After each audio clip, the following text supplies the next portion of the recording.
थेट मुंबईमध्ये भाजपच्या कार्यालयामध्ये देवेंद्र फडणवीस आलेले आहेत। आज जोरदार सेलिब्रेशन होत आहे। राज्यसभेच्या निवडणुकीच्या निकालानंतर देवेंद्र फडणवीस यांच्या उपस्थितीमध्ये भाजप कार्यालयामध्ये जोरदार सेलिब्रेशन आयोजित करण्यात आलेलं आहे आणि आता देवेंद्र फडणवीस भाजप कार्यालयामध्ये आलेले आहेत। अत्यंत अटीतटीच्या अशा 6व्या जागेसाठी भाजपने काल विजय मिळवला आणि त्यानंतर देवेंद्र फडणवीस आज सेलिब्रेशन करताय। भाजपचा आज राज्यामध्ये विविध ठिकाणी सेलिब्रेशन आहे। खास करून मुंबईच्या भाजप कार्यालयामध्ये भाजप जोरदार सेलिब्रेशन करणार आहे आणि त्यासाठी देवेंद्र फडणवीस सध्या आता पक्ष कार्यालयामध्ये दाखल झालेले आहेत। मुंबईमधल्या भाजप कार्यालयाबाहेर अनेक कार्यकर्त्यांचा जल्लोष आपल्याला दिसतोय। धनंजय महाडिक सुद्धा त्यांच्या सोबत आहेत।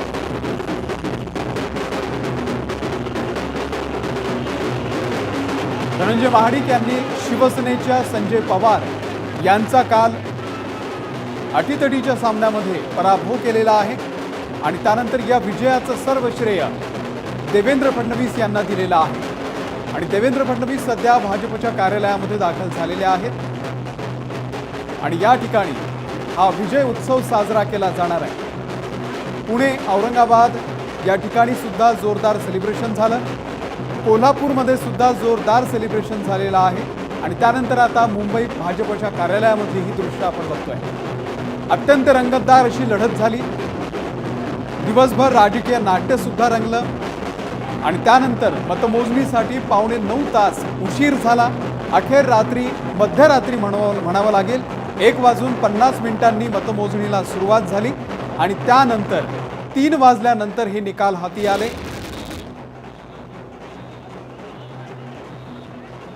या सगळ्यामध्ये सर्व विजय जरी निश्चित आधीच असले तरी सुद्धा 6व्या जागेची निवडणूक ही अटीतटीची होणार होती। त्यामध्ये धनंजय महाडिक हे भाजपचे उमेदवार होते आणि शिवसेनेचे उमेदवार होते संजय पवार। या दोघांमध्येही हा सामना रंगला आणि अखेर यामध्ये भाजपचे धनंजय महाडिक हे विजयी झालेले आहेत आणि आता ही मुंबई कार्यालयामधली दृश्य आहेत। भाजपचं जोरदार सेलिब्रेशन, ढोल ताशांचा आवाज, कार्यकर्त्यांचा उत्साह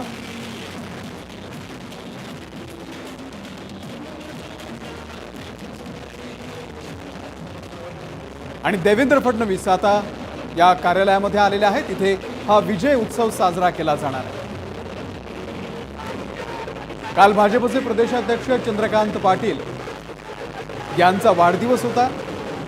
त्या निमित्तानं सुद्धा आजच्या या विजय उत्सवामध्ये त्यांचा फलक लावण्यात आलेला आहे, त्यांना शुभेच्छा देण्यात आलेल्या आहे आणि मी कोल्हापूरचा गडी म्हणजेच धनंजय महाडिक हे भेट म्हणून दिलेले आहेत कोल्हापूरला असं म्हणत त्यांनी चंद्रकांत पाटील यांना एक वेगळ्या शुभेच्छा सुद्धा कालच दिलेल्या होत्या।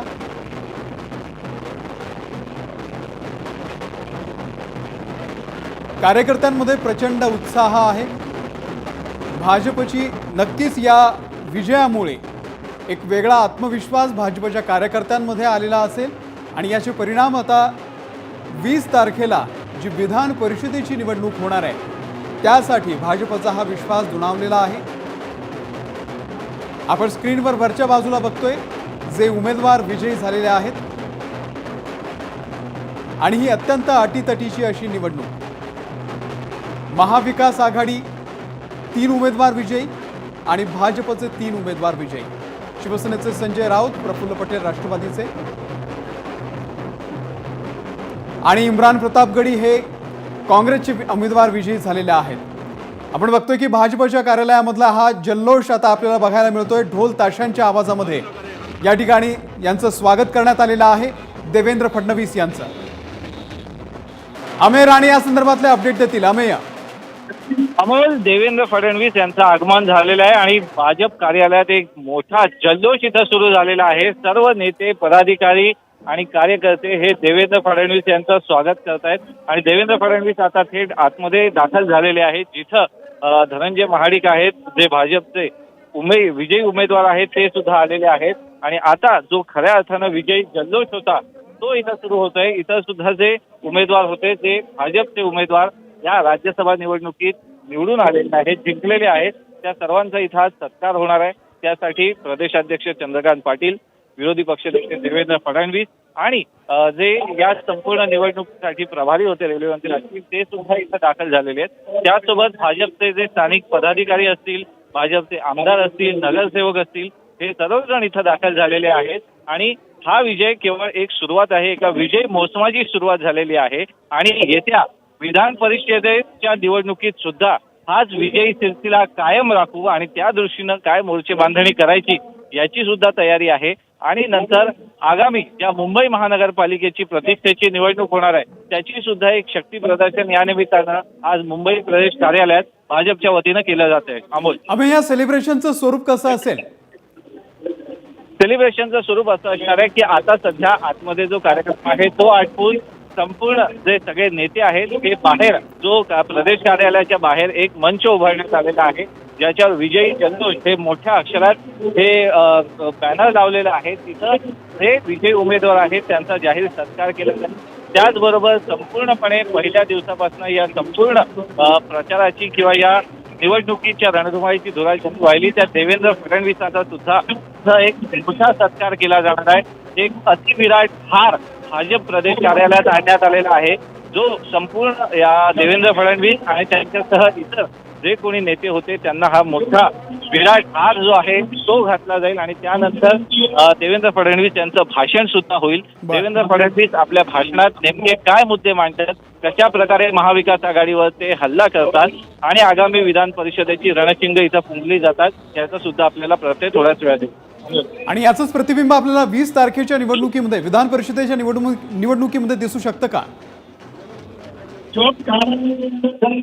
नक्कीच विधान परिषदेच्या निवडणुकीत पडतात कारण की या निवडणुकीच्या आधी जी ही निवडणूक जी आहे ती बिनविरोध व्हावी, कारण की जी प्रथा आहे महाराष्ट्राची 1998 नंतर राज्यसभेची निवडणूक ही महाराष्ट्राच्या विधानसभेत झालेली नव्हती। नेहमी सामंजस्यानं सत्ताधारी आणि विरोधकांनी मोजकेच उमेदवार दिल्यानं ही नेहमीच बिनविरोधक होणारी निवडणूक यंदा अतिशय चुरशीत पाहायला मिळाली।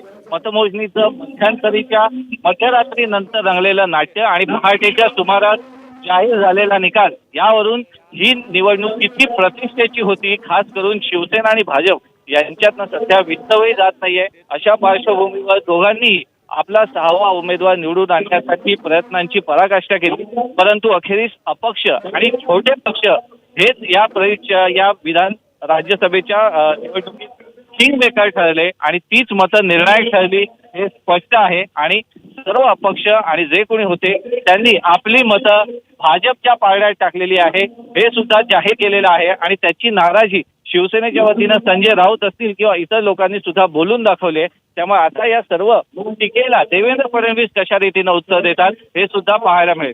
अमोल, सध्या तू त्या परिसरामध्ये आहेस, कसा उत्साह आहे भाजपच्या कार्यकर्त्यांमध्ये? आपण सध्या भाजपच्याच प्रदेश कार्यालयाच्या परिसरात आहोत। आपण बघू शकतो की भाजपचे नेते जे आहेत ते आता बाहेरच्या मंचावर विराजमान झालेले आहेत। थोड्याच वेळात हा जो जल्लोष आहे त्याला सुरुवात होईल। एक ऐतिहासिक विजय जो आहे तो प्रदेश कार्यालयात इथं साजरा केला जातोय। चंद्रकांत पाटील यांनी थोड्याच वेळापूर्वी बोलताना जसं स्पष्ट केलेलं होतं की आजवर त्यांनी कधी आपला वाढदिवस साजरा केलेला नव्हता, परंतु कालचा विजय हा पक्षानं त्यांच्या वाढदिवसाची एक भेट म्हणून दिलेला आहे आणि देवेंद्र फडणवीस यांचं इथं आता आगमन होतंय। देवेंद्र फडणवीस हे मंचावर दाखल झालेले आहेत आणि खऱ्या अर्थानं जो विजय जल्लोष असतो त्याला आता सुरुवात झालेली आपल्याला पाहायला मिळते। अमोल, आम्ही आता पुढे काय, आता पुढचा कार्यक्रम नेमका काय असेल? तिथे आता सत्कार केला जाईल। आपण आम्हीकडे जाऊया। तुर्तास ही भाजप कार्यालयाच्या बाहेरची दृश्य आहेत आणि सध्या आता देवेंद्र फडणवीस हे मंचावरती दाखल झालेले आहेत। अगदी काही मिनिटांमध्ये हे सेलिब्रेशन या ठिकाणी केलं जाणार आहे आणि त्यानंतर देवेंद्र फडणवीस हे कार्यकर्त्यांना संबोधित सुद्धा करणार आहेत। राज्यसभेच्या या विजयानंतर आता विधान परिषदेच्या लढाईसाठी सुद्धा भाजप तयार झालेली आहे। 20 तारखेला विधान परिषदेची निवडणूक आहे आणि त्यामध्ये सुद्धा जास्तीत जास्त उमेदवार निवडून आणण्याचं भाजप समोर आव्हान असेल आणि अर्थात ही सर्व धुरा आहे देवेंद्र फडणवीस यांच्याकडे। सध्या भाजपच्या कार्यालयाच्या बाहेर जो मंच उभारण्यात आलेला आहे त्यावरची ही दृश्य आहेत। देवेंद्र फडणवीस आपल्याला दिसत आहेत, भाजपचे प्रदेशाध्यक्ष चंद्रकांत पाटील हे सुद्धा दिसत आहेत, ज्योतिरादित्य शिंदे केंद्रामधून आलेले आहेत, त्यासोबतच विजयी झालेले पियुष गोयल सुद्धा आपल्याला मंचावरती दिसत आहेत। जोरदार सेलिब्रेशन या ठिकाणी भाजपच्या वतीनं सध्या मुंबईतल्या कार्यालयाच्या बाहेर दिसतंय। ढोल ताशांच्या गजरामध्ये फडणवीस यांचं नुकतंच स्वागत करण्यात आलं आणि त्यानंतर हे जोरदार सेलिब्रेशन। काल चंद्रकांत पाटील यांचा वाढदिवस सुद्धा होता आणि तो वाढदिवस सुद्धा या ठिकाणी साजरा केला जाणार आहे आणि या ठिकाणी आता अगदी काही मिनिटांमध्ये देवेंद्र फडणवीस हे कार्यकर्त्यांना संबोधित करणार आहेत।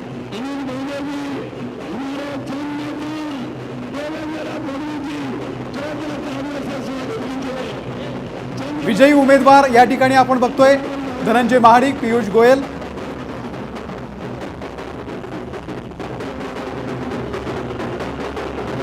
आपल्याला मागे ढोल ताशांचा आवाज सुद्धा दिसतोय। भाजपचं कार्यालयामध्ये आज जोरदार सेलिब्रेशन सुरू आहे। राज्यामध्ये अनेक ठिकाणी जरी हा विजय होत असला तरी सुद्धा मुंबईमधलं सेलिब्रेशन हे खास आहे, कारण या ठिकाणी या विजयाचे शिल्पकार मानले जाणारे देवेंद्र फडणवीस उपस्थित आहेत, त्यासोबतच चंद्रकांत पाटील सुद्धा आहेत आणि देवेंद्र फडणवीस आपल्या कार्यकर्त्यांना आता आणखी काय कानमंत्र देतात ते पाहावं लागेल, कारण अगदी काहीच दिवसांमध्ये 20 तारखेला विधान परिषदेची सुद्धा निवडणूक आहे आणि ती सुद्धा जिंकण्याचा निर्धार भाजपनं केलेला आहे। हा उत्साह आहे, आनंद आहे आणि जल्लोष आहे भाजपच्या कार्यकर्त्यांचा।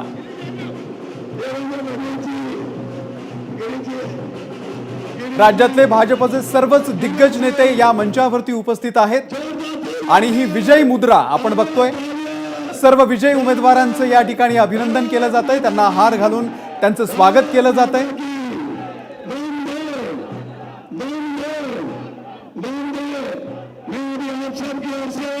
आणि आता प्रतीक्षा आहे ती देवेंद्र फडणवीस नेमकं काय बोलतात, आपल्या कार्यकर्त्यांना नेमकं काय सांगतात।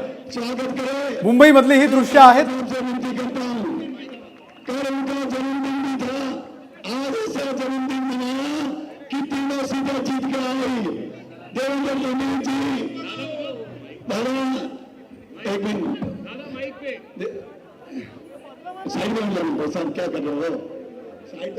आणि यानंतर आता देवेंद्र फडणवीस नेमकं काय बोलतात ते पाहावं लागेल। तुर्तास देवेंद्र फडणवीस चंद्रकांत पाटील यांना मिठाई भरवतायत, कारण त्यांचा वाढदिवस होता, त्यासोबतच ते भाजपचे प्रदेशाध्यक्ष आहेत।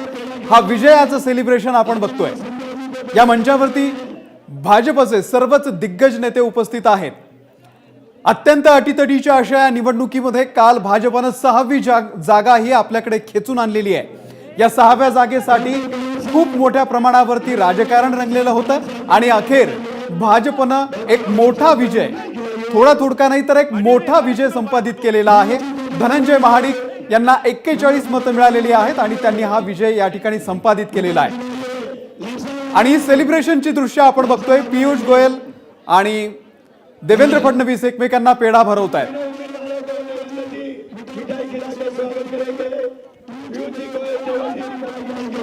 आणि अर्थात राज्यसभा तो जाकी है, 20 तारीख अभी बाकी है ही कालच घोषणा देऊन झालेली आहे, त्यामुळे पूर्ण लक्ष आता 20 तारखेवरती लागलेलं आहे। विधान परिषदेमध्ये सुद्धा आपले उमेदवार निवडून आणण्यासाठी भाजपनं कंबर कसलेली आहे। हे विजयाचं सेलिब्रेशन जरी असलं तरी या ठिकाणी देवेंद्र फडणवीस आपल्या कार्यकर्त्यांना, आपल्या आमदारांना नेमकं काय सांगतात ते पाहावं लागेल।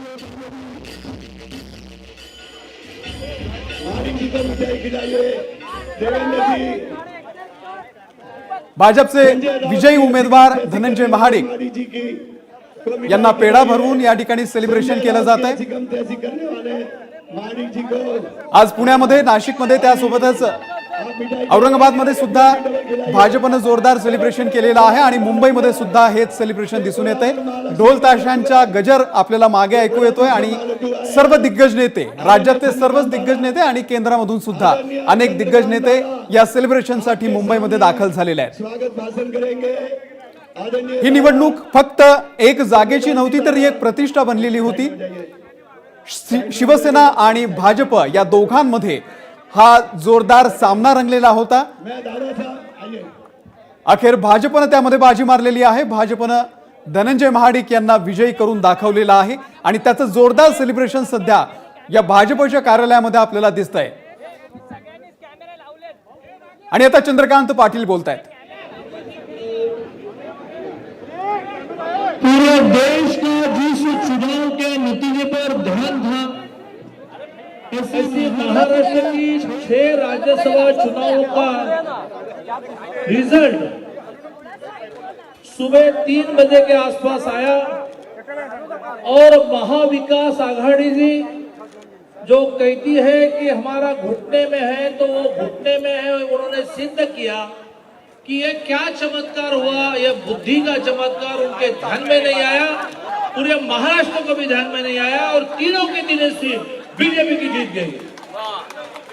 आज ये तीनों सीट जो जीती है वो तीनों राज्यसभा सदस्यों का अपने केंद्रीय मंत्री और इस चुनाव के लिए प्रभारी वैष्णव जी जो रेल मंत्री है, आईटी मंत्री है, उनके हाथों से और नागरी हवाई उड्डयन के मंत्री हमारे महाराष्ट्र के, जिनको मैं हिंदी में भाषण कर रहा हूँ ये अच्छा नहीं लगेगा, वो बोलते हैं मराठी में बात करो, तो ज्योतिरादित्य सिंधिया जी दोनों के हाथों से हम तीनों का पहले सम्मान करेंगे।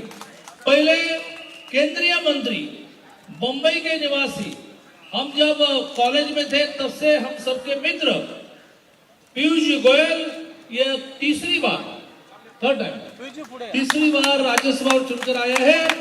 मैं वैष्णव जी और ज्योतिरादित्य जी को आग्रह करता हूं कि वो उनका सम्मान करें।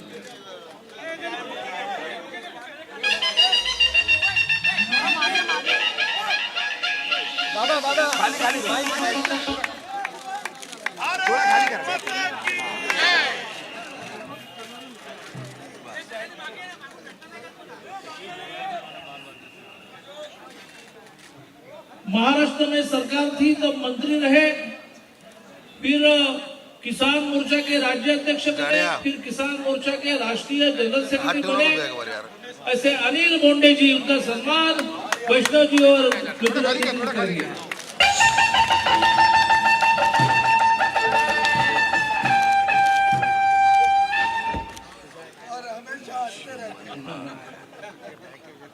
कोल्हापुर के पहलवान जिन्होंने महाविकास आघाड़ी को, हमारे कुश्ती में एक दाव ऐसा रहता है,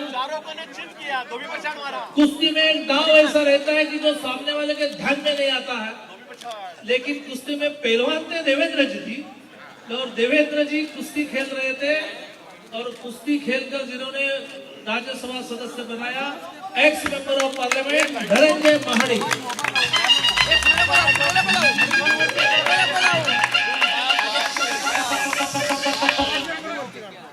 मंच पर विराजमान सभी मान्यवर, सभी विशेष रूप से अपने केंद्रीय रेल मंत्री और आईटी मंत्री, अपने राज्यसभा को प्रभारी, जो तो 2-3 दिन से लगातार है, दिल्ली में काफी मीटिंग चल रही है, उन्होंने भी जाना है, ज्योतिरादित्य जी को भी जाना होगा, देवेंद्र जी को भी प्रवास में जाना है, इसलिए सम्मान पहले हुआ है। मेरे 2 मिनट के मनोगत के बाद मैं देवेंद्र जी को ही विनती करूंगा कि वो सबको सम्मानित करेंगे। यश ही सबका उत्तर है।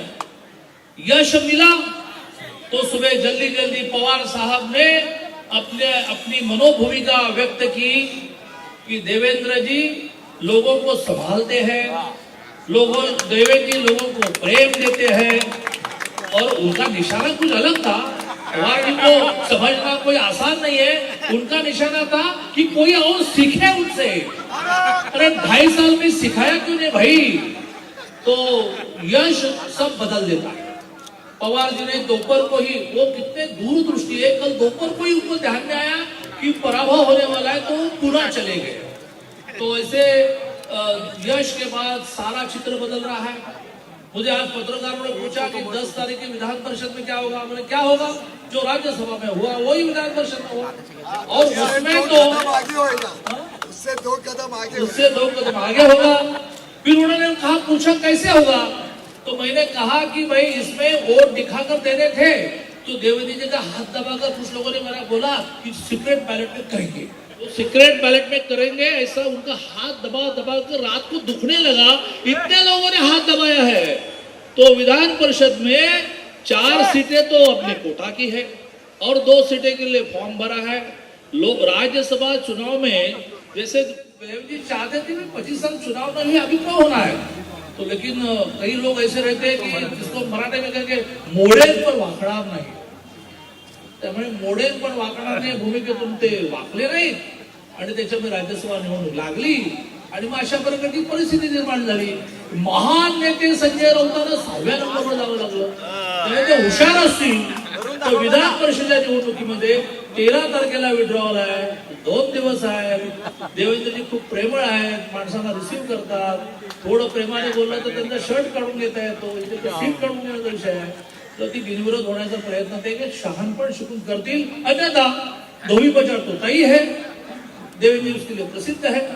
तो 10 तारीख के बारे में भी सोचेंगे. मैं अभी अपने नेता जिनके बारे में मैंने कल पत्रकारों को पूछा, कहा कि जिनके दिमाग में क्या है वो उनको भी मालूम है. जो है वो ये मानते हैं कि उन्होंने जो बताया उतना करना है. वो करने में अधिक प्रश्न पूछते रहेंगे कि भाई ये इसमें से क्या होने वाला है, तो उसमें से यश नहीं मिलेगा. 106 एमएलए बीमार होने के बाद, लक्ष्मण भाऊ जगताप बीमार होने के बाद, अर्धा डजन एमएलए विदेश में गए थे. लेकिन प्रेम ऐसा कि 10 तारीख को सुबह भी पहुंचे.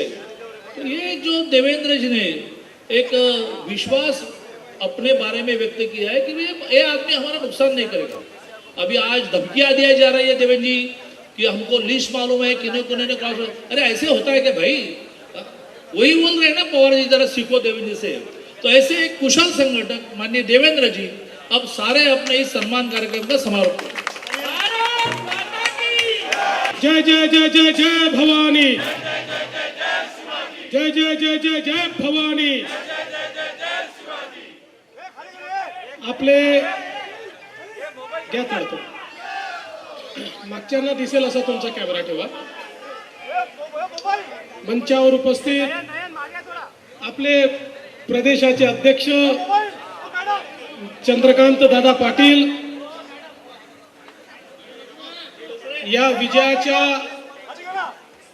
उत्सवामध्ये विशेष रूपाने सामील झालेले आमचे महाराज, केंद्रीय नागरी उड्डयन मंत्री ज्योतिरादित्य शिंदेजी, ज्यांनी या निवडणुकीमध्ये प्रभारी म्हणून अतिशय चांगली भूमिका पार पाडली, ते केंद्रीय रेल्वे मंत्री अश्विनी वैष्णवजी, आपले नवनिर्वाचित खासदार आणि राज्यसभेमध्ये भारतीय जनता पक्षाचे नेते, केंद्रीय मंत्री आणि विशेषतः आपल्या मुंबईचे आपले श्री पियुष गोयलजी, आपले दुसरे निवडून आलेले खासदार डॉक्टर अनिल बोंडेजी, ज्यांनी एक नवीन इतिहास रचला आणि शिवसेनेचे अधिकृत उमेदवार संजय राऊत यांच्यापेक्षाही जास्त मतं घेऊन जे निवडून आले, ते कोल्हापूरचे पहलवान धनंजय महाडिकजी, मंचावर उपस्थित आमचे केंद्रीय राज्यमंत्री डॉक्टर भागवत कराडजी, माझे सगळे सहयोगी, मी सगळेची नावं घेतले तर बराच वेळ लागेल, पण अतिशय ज्या सगळ्या विजयांमध्ये ज्यांचा मोलाचा वाटा आहे असे सगळे आमचे सहयोगी आणि उपस्थित कार्यकर्ता भगिनी आणि बंधूंनो, खरं म्हणजे मी काल देखील बोललो की हा जो आपला विजय आहे तो आपले खऱ्या अर्थानं लढवय्ये आमदार लक्ष्मण भाऊ जगताप आणि मुक्ताताई टिळक यांना समर्पित केला पाहिजे. कारण शारीरिक स्थिती नसताना देखील प्रचंड रिस्क घेऊन ते या ठिकाणी आले. माझ्या पक्षाला आवश्यकता आहे, काय झालं तरी मतदान करणारच या भावनेतनं त्यांनी मतदान केलं आणि त्यांच्या मतदानामुळे आमची तिसरी जागा नीट या ठिकाणी निवडून आली आणि म्हणून त्यांचं अतिशय मनापासून या ठिकाणी अभिनंदनही करतो, आभारी मानतो. खरं म्हणजे आपण जिंकल्यानंतर आता अनेक लोकांच्या तोंडचं पाणी पळालंय, काहींचे चेहरे पडलेत, काही लोक तर बावचळलेत आणि काही पिसाटले. पण आपण जिंकलेल्यांनी नम्रता सोडायची नसते. जिंकलेल्यांनी जिंकण्याचा आनंद करायचा असतो, उन्माद करायचा नसतो. आम्ही सगळे आनंदात आहोत, त्यामुळे त्यांच्याकडे आपण दुर्लक्ष करूया. खरं म्हणजे जे लोक असं सांगून राहिले की आम्हाला माहिती आहे कोणामुळे हे जिंकले, कोणामुळे जिंकले, त्यांना जर खरंच माहिती असेल तर ते काहीही करणार नाही. याचं कारण असं आहे की त्यांचं सरकार हे टिकवणं त्यांना जास्त महत्वाचं आहे आणि म्हणून आपल्याला ज्यांनी मदत केली त्यांच्यावर कारवाई करायला जर निघाले ते तर निघूनच जातील, पण जे यांच्या प्रेशर खाली मदत करू शकले नाही पण मनाने आपल्यासोबत राहिले तेही निघून जातात. आणि म्हणून दादांनी जे सांगितलं खरं आहे, विधान परिषदेची जागा आपण लढवतो आहोत. मी असं म्हणणार नाही निवडणूक सोपी आहे, निवडणूक कधीच सोपी नसते, पण जे चित्र दिसत आहे, जो अंतर्विरोध दिसतोय, जो अनरेस्ट दिसतोय, जसद विवेक बुद्धीला स्मरून आपल्याला मतदान करून अनेक आमदारांनी जिंकवलं, तिथे तर सिक्रेट बॅलेट असल्यामुळे जास्ती लोकांची सत्सद विवेक बुद्धी जागृत आहे आणि त्या सत्सद विवेक बुद्धीला स्मरून ते निश्चितपणे आपल्याला मतदान करतील.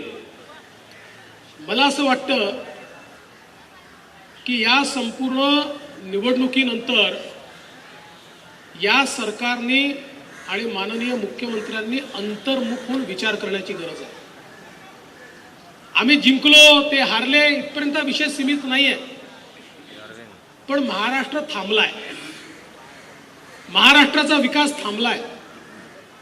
या सगळ्या आंतरविरोधाच्या अंतर्गत केवळ आमच्याशी लढायचं म्हणून आमच्या काळात सुरू झालेले सगळे प्रकल्प थांबवून या महाराष्ट्राचं आतोनात नुकसान या महाविकास आघाडीच्या माध्यमातून चाललंय. आज आपण पाहतोय शेतकऱ्यांची अवस्था वाईट आहे. आज विमा कंपन्यांना हजारो कोटी रुपयाचा फायदा झाला, पण त्याबद्दल चकार शब्द हे सरकार काढायला तयार नाही. आपल्या काळामध्ये भरलेल्या विमापेक्षा जास्त पैसे मिळाले तरीही हे लोक विमा कंपन्यांवर मोर्चे काढत होते. आज मात्र सगळं त्यांच्या घशात चाललंय, पण हे त्या संदर्भात चकार शब्द काढायला तयार नाहीत. शेतकऱ्याला मदत नाही. आज शेतमाल खरेदीची अवस्था अतिशय वाईट आहे आणि अशा या सगळ्या परिस्थितीमध्ये एकीकडे राज्यातले प्रोजेक्ट बंद, मुंबईतले प्रोजेक्ट बंद, विजेचा तुटवडा, लोड शेडिंग, अशा प्रकारे राज्य मागे चाललंय. तुम्ही जरी, मी या सरकारला सांगू इच्छितो, तुम्ही जरी बेईमानीने राज्य घेतलं असलं तरी जोपर्यंत आहात तोपर्यंत राज्यकर्ते आहात. राज्यकर्त्यांनी राज्यकर्त्यांसारखं वागलं पाहिजे. केवळ बदल्याची भूमिका घेऊन याचं घर पाड, त्याचं घर पाड, त्याचं घर पाड, म्हणजे मी नशीबवान आहे, माझं मुंबईत घरच नाही.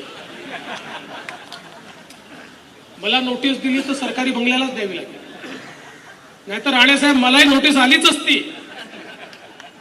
पण मुंबईत घर नसल्यामुळे आणि नागपूरचं घर तंतोतंत नियमात असल्यामुळे मला या ठिकाणी नोटीस आली. पण ही पद्धतही योग्य नाही. केवळ सरकार चालवण्याकरता चालवायची, पदांकरता चालवायची आणि समाजातल्या एकाही घटकाचा विचार करायचा नाही, ही जी अवस्था आज आपल्याला पाहायला मिळते आहे ती अत्यंत खराब आहे. खरं म्हणजे 2019 साली माननीय मोदीजींवर विश्वास ठेवून महाराष्ट्राच्या जनतेनं भारतीय जनता पक्षाला सर्वाधिक जागा देत शिवसेनेसोबत सत्ता दिली होती. पण या सत्तेचा अपमान झाला आणि ही सत्ता बाजूला सारून आमच्या पाठीत खंजीर खुपसून जी नवीन सत्ता तुम्ही तयार केली, किमान ती सत्ता तरी चालवून दाखवा. किमान 2 चांगली कामं सरकारची करून दाखवा. आज 2.5 वर्षाचा काळ गेला, हे सरकार एकही गोष्ट दाखवू शकत नाही. त्यांच्या नावे आम्ही केली, जनहिताची केली, जनतेची केली. आज जे चाललंय ते माननीय मोदीजींच्या सरकारमुळे या महाराष्ट्रामधले अनेक प्रोजेक्ट जे चाललेले आहेत तेच आपल्याला या ठिकाणी पाहायला मिळतात. शेतकऱ्यांना मदत केंद्र सरकार देते, शेतमालाची खरेदी केंद्र सरकार करते, ऊसाचा FRP केंद्र सरकार त्या ठिकाणी ठरवते. सगळं केंद्राच्या भरोशावर चाललेलं आहे. आणि यांना सगळा GSTचा पैसा दिल्यानंतरही पुन्हा हे म्हणतात केंद्राकडनं पैसा यायचाच आहे, आम्ही पेट्रोल डिझेलचे भाव कमी करू कसे. त्यामुळे देशातल्या सगळ्या राज्यांनी पेट्रोल डिझेलचे भाव कमी केल्यानंतर एकमेव देशातलं सगळ्यात श्रीमंत राज्य असलेलं महाराष्ट्र हे मात्र 1 रुपया पेट्रोल डिझेलचा भाव कमी करायला तयार नाही आहे. आणि म्हणून मी एवढंच या निमित्ताने सांगतो, ही छोटी लढाई होती, मोठी लढाई अजून बाकी आहे. येत्या काळामध्ये महानगरपालिका, जिल्हा परिषदा, पंचायत समिती सगळीकडे या सरकारला आपण परास्त करणार आहोत. आणि मला विश्वास आहे की येत्या काळामध्ये 2024 मध्ये पहिल्यांदा लोकसभा येईल. भारतीय जनता पार्टी स्वतःच्या भरोशावर लोकसभा महाराष्ट्रात स्वीप करेल आणि त्यानंतर विधानसभेत स्वतःच्या भरोशावर भारतीय जनता पार्टी आपलं सरकार आणेल. म्हणून कार्यकर्त्यांना विनंती आहे, उत्साह कायम ठेवा, पण उत्साहात वाहून जाऊ नका. सुरुवात झाली आहे, ही अशीच पुढे जाणार आहे. आपल्याला या महाराष्ट्रामध्ये आणि या मुंबईच्या महानगरपालिकेवर भारतीय जनता पक्षाचा भगवा लावायचा आहे. त्याकरता आपण सगळ्यांनी तयार राहावं. मी पुन्हा एकदा आपल्या 3ही खासदारांचं, माननीय पियुषजी, माननीय धनंजय माणिकजी, माननीय बोंडेजी यांचं मनापासून अभिनंदन करतो. या ठिकाणी जी सगळी टीम आहे, काही 2-3 लोक पोचू शकलेले नाहीत, या टीमनी गेले 8-10 दिवस अहोरात्र काम केलं आहे, अतिशय मेटिक्युलस प्लॅनिंग केलं आहे. त्यामुळे या सगळ्या टीमचं अतिशय मनापासून अभिनंदन करतो. आपले अध्यक्ष चंद्रकांत दादा पाटील यांचं मनापासून अभिनंदन करतो आणि माझं बोलणं संपवतो. जय हिंद, जय महाराष्ट्र.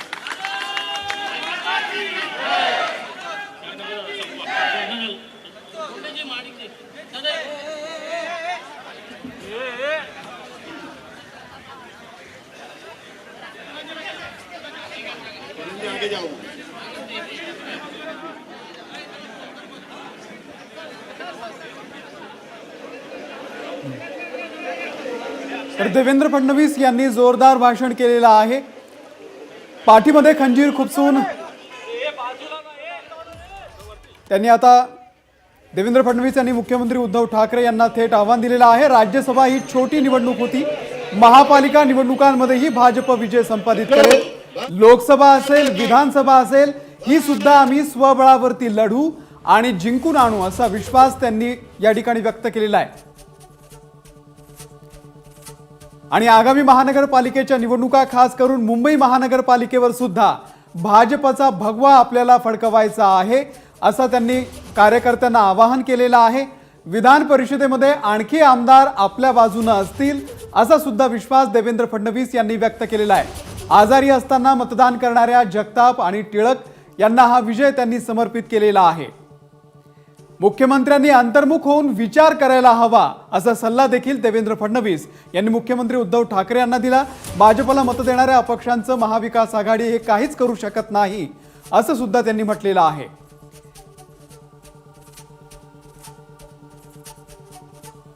तर हे जोरदार सेलिब्रेशन सध्या मुंबईमध्ये या ठिकाणी पार पडलेलं आहे. मुंबई भाजप कार्यालयामध्ये देवेंद्र फडणवीस यांनी जोरदार भाषण करून महाविकास आघाडीवरती टीका केलेली आहे.